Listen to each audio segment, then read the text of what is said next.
온 세계를 흥분과 또 열광에 빠뜨렸던 2022년 카타르 월드컵이 이제 내일이면 다 끝나게 됩니다. 이제 아르헨티나하고 프랑스의 결승전만이 남았습니다. 이번 대회에서 우리나라는 정말 극적으로 16강에 진출하는 쾌거를 이루었습니다. 근데 그 경기들 다 보면 어느 경기 하나도 쉬운 경기가 없었습니다. 매 순간 위기가 있고 매 순간 어려움이 많았습니다. 그런데 그것은 우리나라뿐 아니라 월드컵에 참여한 모든 나라들이 다 겪는 상황이죠. 그러니까 우리가 이번 월드컵 본선에 진출한 그 모든 나라들 가운데 우리나라는 모든 경기에서 쉽게 이길 거야, 문제없이 우승할 거야 라고 장담한 국가는 거의 없을 겁니다. 물론 각자의 목표가 있을 것이고 또 자신감은 있었을지 모르지만 그것을 이루는 과정 가운데 분명 큰 위기와 어려움이 있을 것이다 라는 것을 예상을 하고 있었다라는 거죠. 그러니까 그것을 잘 감당하고 극복하기 위해서 훈련하고 연습하는 거죠.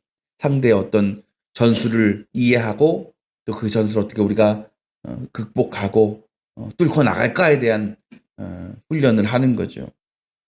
그것을 잘 한 결과가 우리나라가 이제 우루과이와 비기고 또 포르투갈을 이겨서 16강에 올라간 결과로 나타난 것이 아니겠습니까? 아마 여러분들 다 보셨겠지만 특히 우루과이나 포르투갈 경기 보면서 아마 마음속으로 이런 생각했을 거예요. 경기가 진행되는 걸 보면서 야, 이거 해볼 만하다. 한번 해볼 만하다. 이길 수도 있겠다. 라는 이제 마음이 다 있다라는 거죠. 그만큼 잘한 거예요. 그런데 그런 경기만 있는 게 아니잖아요. 경기를 하다 보면 정말 도저히 이길 수 없는, 지금 그 우리의 실력과 어떤 수준으로는 감당할 수 없는 팀을 만나게 될 때가 있어요. 우리가 브라질을 만난 것처럼. 다 보셨지만 브라질 여러분, 저는 전반 보고 들어갔어요. 그러니까 전반 한 30분 40분 되니까 보이더라고. 야, 이거 안 된다. 완전히 확연하게 수준 차이가 나는, 실력 차이가 나는. 도저히 이길 수 없어요, 저런 팀은. 저처럼 아마 선수들도 그런 선수가 있을지 모르겠지만 그걸 지켜보는 우리 국민들은 아마 마음속으로 그런 생각 다 했을 거야. 야, 이거 끝났다. 예, 끝났다. 이길 수 없다. 또 실망하기도 하고 좌절하기도 했을 거라는 거죠. 근데 우리 인생이 다 그런 거 아니겠어요? 이 세상 모든 사람들이요, 내 인생을 살아가면서 내 삶 가운데 어떤 위기나 어려움이 없이 그저 평안하고 그저 형통할 거라고 생각하는 사람은 없을 겁니다. 특히 어떤 중요한 일을 시작할 때 그 일을 감당해 나갈 때 그 모든 과정이 순조롭고 문제없이 진행되고 내가 원하는 결과를 다 얻을 것이라고 기대하고 생각하는 사람은 많지 않다라는 거죠. 저도 교회를 개척할 때 물론 비전이 있고 자신감도 있고 또 소망하는 게 있었을 거 아니겠어요? 근데 한편으로는 야, 왜냐면 내가 개척교회 우리 아버지가 하시는 것도 봤고 또 주변의 개척교회들 보면 참 뜻하지 않은 어려움들 많이 만나요. 위기들이 있어요. 그래서 저도 개척하면서 무조건 내가 개척하는 교회는 부흥할 거야, 잘 될 거야 라고 생각한 것이 아니라 분명 그 안에 그 과정 가운데 어려움이 있을 것이고 위기가 있을 것이다라는 것을 예상을 하고 있었다라는 거죠. 우리 임선주 동도 왔는데 이제 내일 모레면 이제 새로운 가게가 오픈합니다. 얼마나 기대가 되겠어요. 얼마나 자신이 꿈꾸는 것이 있겠어요. 근데 그것만 있을까? 아니에요. 사장이라는 직책은 그 가게를 꾸려나가면서 수많은 어려움들, 위기들을 다 예상을 하고 그걸 준비하는 거예요. 그래서 그런 상황이 왔을 때 내가 준비한 대로 그것을 잘 감당하고 극복해 나가는 것이 이제 준비의 과정이라는 거죠. 다 그래요. 그러니까 누구나 사람은요, 살면서 고난을 예상하고 어느 정도의 어려움을 예상하고 있다라는 겁니다. 그런데 문제는 뭐냐면 우리가 만나는 고난과 어려움이라는 것들이 내가 예상하고 내가 생각했던 것을 넘어서면 문제가 되는 거예요. 나는 50 정도까지의 고난을 예상했는데 막상 고난이 오니까 막 80, 90이야. 야, 이러면 감당이 안 되는 거야. 그러니까 우루과이랑 뭐 포르투갈 정도 만날 때는 그래 해볼 만해. 이길 수 있겠는데 하다가 갑자기 브라질을 만나면 이거는 감당이 안 돼. 막 도중에 포기해버리고 싶고 좌절하고 절망할 수밖에 없는 거예요. 근데 우리의 삶 가운데 그런 일들이 얼마나 많아요. 그럼 우리 어떻게 그것을 감당해야 될까? 그 일에 우리가 어떻게 반응해야 될까라는 거죠. 오늘 말씀에 누가 나오냐면 요셉이라는 사람이 나오죠. 요셉은 마리아라는 약혼녀가 있었습니다. 당시 유대인들의 결혼 풍습은요, 우리나라도 옛날 분들 보면 다 그냥 당사자끼리 연애하거나 해가지고 결혼하는 경우 많지 않잖아요. 다 누가 짝져죠? 다 부모들이. 그죠? 너 결혼해. 이 아가씨랑 이 총각이랑 해. 그래서 얼굴도 모르고 결혼식장에 딱 가서 얼굴 보고 결혼하신 분들 종종 있었어요. 그때 당시도 결혼을 하게 되면 본인들이 결정이 아니라 양쪽 양가에서 정해서 결혼을 시켰어요. 그렇게 양가에서 합의를 하면 약혼을 하게 되는데, 약혼을 했다 그러면 이미 결혼한 것으로 간주를 해요. 그래서 서로를 남편, 아내 이렇게 부르곤 했습니다. 그런데 아직은 함께 살 수는 없어. 결혼식을 하지 않았기 때문에. 그래서 어떤 기간이 있냐면 약혼식을 하고 약 1년 동안 유예 기간을 둬요. 우리도 사주에 뵙겠습니다. 이혼 딱 뭐 하면 조정 기간이 있잖아요. 그때 잘 되면 다시 만날 수 있고, 그게 안 되면 헤어질 수 있는 거. 그러니까 결혼도 1년 동안 유예 기간을 주면서 근데 이때가 어떤 기간이야? 여자에게 해당되는 기간인데 어떤 여성의 어떤 순결을 보증하는, 신실함을 증명해주는 기간이었어요. 그래서 약혼하고 1년 동안 그 약혼녀가 부정하지 않고 순결을 잘 지키고 그렇게 1년이 지나면 그때 결혼해도 되겠다 해서 혼인잔치를 올리고 정식 부부가 되는 거였다라는 거예요. 그러니까 오늘 요셉과 마리아 얘기가 나오는데 오늘 이렇게 나오잖아요. 같이 살기 전에라고 나와 있죠. 약혼은 했는데 같이 살기 전이야. 바로 이때가 어느 기간이야? 그 1년 동안에 그 대기 기간을 말하는 거예요. 이때 마리아가 할 일은 뭐겠어요? 자신의 순결을 지키고, 그렇죠? 그것을 신실함을 증명해 내면 되는 거예요. 그런데 그렇지 못하는 상황이 생긴다라는 거예요. 그러니까 부부가 될 수 없는 상황이 있어요. 두 가지예요. 그게 하나는 뭐겠어요? 둘 중 하나 죽을 경우에 사망하게 되면 결혼 못 해요. 그렇죠? 근데 또 한 가지는 뭐겠어요? 그 약혼자가 부정을 저지르게 돼. 그래서 순결성을 잃어버리면 그거는 끝나는 거예요. 그런데 이게 굉장히 큰 문제였어요. 유대인들이요, 남편이 있는 아내나 약혼자가 있는 여자가 결혼하기 전에 부정을 저지르는 건요 너무나 큰 죄였어요. 그래서 신명기에도 보면 이것에 대한 규례가 나오거든요. 그런 여자가 있으면 어떡하냐, 그냥 그 자리에서 돌로 쳐 죽이라 그랬어요. 그만큼 심각한 죄였다라는 겁니다. 물론 신약 시대에는 그렇게까지는 안 했지만 뭐 했겠어요? 당장 이혼을 시켰어요. 근데 이혼으로 끝나는 게 아니에요. 그 이후에 이 여자는 어떻게 사느냐? 평생 저거 부정한 여자예요. 그렇게 사람들에게 손가락질 받고 평생 결혼도 못하고 그렇게 핍박받고 손가락질 받으며 살아가야 되는 인생이 되어버리는 거예요. 그런데 여러분, 그렇게 헤어졌어요. 파혼당했습니다. 그 파혼의 아픔과 슬픔이 그 여성에게만 있을까? 남자도 있을 거 아니에요. 그렇죠? 내가 내 아내로 삼고 평생을 사랑할 것을 약속한 저 여자가 알고 보니까 부정한 여자였다는 것을 알게 됐을 때에 그 남편의 마음이 어떨까? 그 심령이 어떨까? 얼마나 그 충격이고 아픔이었겠는가라는 거죠. 그런데 그런 일이 누구에게 일어난 거예요? 요셉에게 일어났다. 여러분, 약혼하고 나서 그 1년의 시간을 보내면서 이 둘은 절대 그 어떤 육체적인 접촉이 없었어요. 근데 요셉이 엄청난 이야기를 듣게 되는 거예요. 뭐라고? 마리아가 임신했다. 이 상황은요, 정말 아까 말씀드린 것처럼 정말 마리아와의 아름다운 그런 결혼 생활을 꿈꾸며 기대하고 소망하던 요셉에게 청천벽력 같은 충격적인 소식이었어요. 만약 여러분이 당시 요셉이라면 어떻게 반응했을까요? 어떤 마음이 들겠어요? 배신감이 들고 분노가 치밀어 오르고, 그죠? 그러면요, 그때 요셉이 해야 할 가장 시급한 일은 뭐겠어요? 파혼하는 거죠. 근데 파혼하는 것뿐만 아니라 뭐 해야 돼? 마리아를 쫓아내야 돼요. 그리고 저 여자가 얼마나 부정한 여자인지 사람들에게 알려서 부끄러움 당하게 해야 돼요. 도저히 용서할 수 없는 일이에요. 근데 여러분 말씀 보면요. 요셉의 반응이요. 자신을 배신하고 부정을 저지른 그 약혼녀에 대한 그 마음을 보니까 어떤 정죄함도 없고요. 분노도 없고요. 복수도 기록되어 있지 않아요. 오히려 19절에 뭐라고 나오냐면 마리아는 약혼자에게 부끄러움을 주지 않으려고 가만히 파혼하려 하였다라.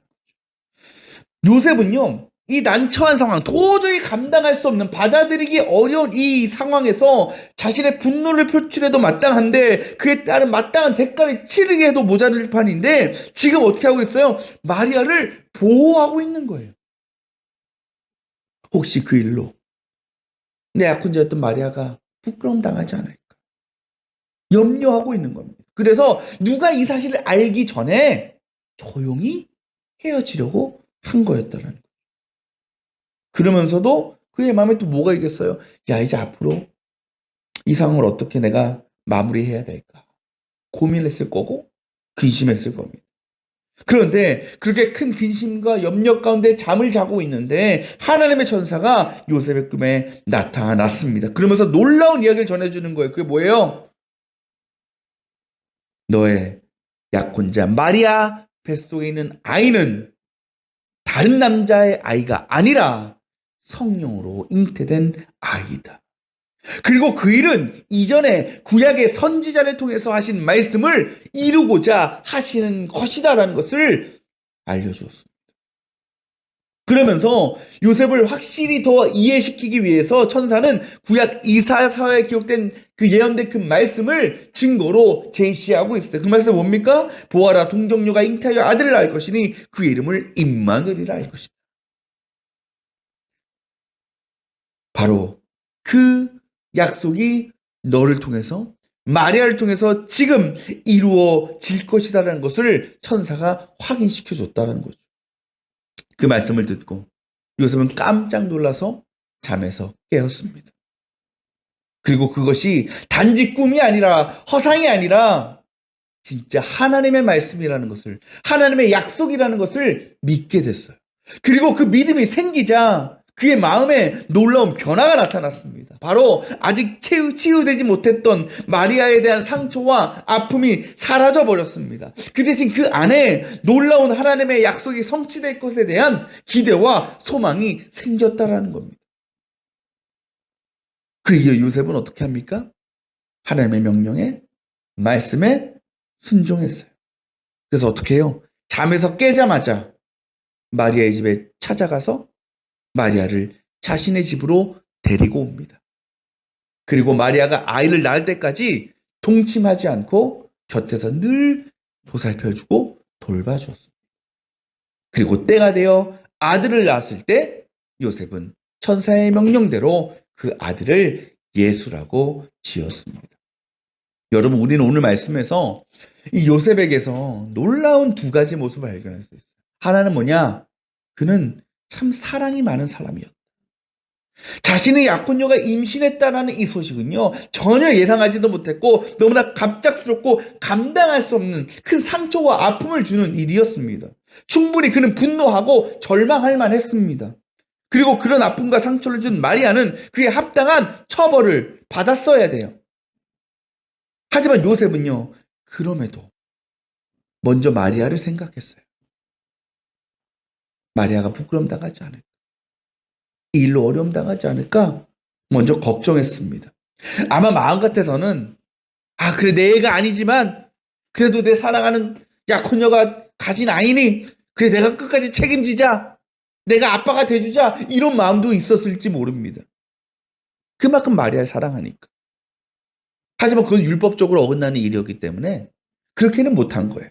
그 대신 그 일로 마리아가 어떤 피해나 어려움을 받지 않도록 그냥 조용히 이혼하는 것으로 마리아를 지켜주려고 한 거였다는 거죠. 이것은 마리아를 사랑하지 않았으면 할 수 없는 일이었습니다. 또한 그는 어떤 사람이었냐? 믿음의 사람이었어요. 요셉은요, 정말 큰 상처, 큰 아픔 가운데서도요, 하나님의 말씀을 들었을 때에 그대로 믿었고 또 순종했습니다. 도저히 감당할 수 없는 고통스러운 현실 앞에서 하나님 앞에 내 상황과 내 처지를 내세우지 않았습니다. 왜 나에게 이런 일을 허락하십니까? 왜 내가 감당할 수 없는 이런 엄청난 고통을 나에게 주십니까? 라고 하나님 앞에 분노하지 않았어요. 왜 그랬을까요? 그에게는 지금 나에게 닥친 이 모든 일들 가운데 분명한 하나님의 뜻이 있다는 것을 그는 믿었기 때문에, 하나님의 약속의 성취에 대한 믿음이 분명히 있었기 때문에 그래요. 그렇게 요셉은 그 믿음을 가지고 하나님께서 큰 일을 이루셔 가시는데 큰 쓰임을 받게 되었던 것이고, 예수님의 육신의 아버지가 되는 놀라운 영광도 누리게 된 것이죠. 여러분, 우리도요, 살면서 이 요셉이 당할 것 같은 정말 이해할 수 없고 정말 받아들일 수 없는 일들을 많이 만납니다. 우리가 우루과이나 가나 정도 만나면 좀 해볼 만한, 감당할 만하고 생각하지만 정말 브라질을 딱 앞에 만난 것처럼, 야, 이거 어떻게 해야 되나? 어떻게 싸워야 되나? 그런 상황들이 우리에게 있다라는. 그때 우리 어때요? 쉽게 포기하잖아요. 절망하잖아요. 또 분노하잖아요. 또 더 나아가서 그 모든 원인을 하나님께 돌려요. 하나님 탓이야. 하나님 때문에 내가 이렇게 살아. 원망하는 거죠. 물론 여러분, 우리가 만나는 고난과 어려움을 누가 주시는 거예요? 주님이 주시는 거예요. 그런데 고난뿐만 아니라 우리가 만나는 모든 일들, 우리가 살아가는 모든 삶은 다 하나님의 주권 아래 있는 겁니다. 여기서 우리가 분명히 깨달아야 될 게 있어요. 그것이 뭐냐? 하나님께서는요, 분명히 우리가 살며 우리가 경험하는 모든 시간과 현실과 상황을 통해서 하나님 자신의 뜻을 만들어 가시고 이루어 가시고 성취해 가신다라는 겁니다. 그러니까 그분이 행하시는 모든 일들, 그분이 우리에게 경험하게 하시는 그 모든 일들 가운데 그 어느 것 하나도 헛된 것은 없는 거예요. 그때가 고난의 때든지 기쁨의 때든지, 때로는 전혀 상상할 수 없는 고통과 어려움 때문에 기대할 것이 하나도 없어 보이는 상황일지라도 그것 또한 하나님이 주관하시고 하나님이 계획하시고 하나님께서 자신의 능력과 역사를 보여주시는 때라는 것을 우리는 믿어야 되는 겁니다. 여러분, 우리 다 그런 거 원하잖아요. 나의 삶에도 하나님의 능력이 좀 임하면 좋겠다. 하나님의 역사를 경험하고 싶다. 그러면요, 우리가 정말 원한다면 그 일을 위해서 우리가 해야 될 일이 있다라는 거예요. 뭐예요? 그 약속을 믿는 거예요. 붙들고 사는 거예요. 그리고 순종하며 나아가는 거예요. 도저히 순종할 수 없는 상황이라도, 아무것도 할 수 없는 상태라도 한번 말씀을 믿어보고 약속을 믿어보고 말씀대로 살아보려고 하는 겁니다. 왜 많은 성도들이 신앙 가운데 실패합니까? 왜 신앙에 어려움을 당합니까? 왜 어려움과 고난 앞에서 그렇게 힘없이 무너지고 절망합니까? 그런 마음이 있거든요. 아, 이거 어차피 해도 안 돼. 이런 일, 이런 상황 어차피 안 돼. 내가 감당할 수 없는 일이야. 해보지도 않고 시도해보지도 않고 그냥 처음부터 치고 들어가는 거예요. 아무것도 못하고 가는 거예요.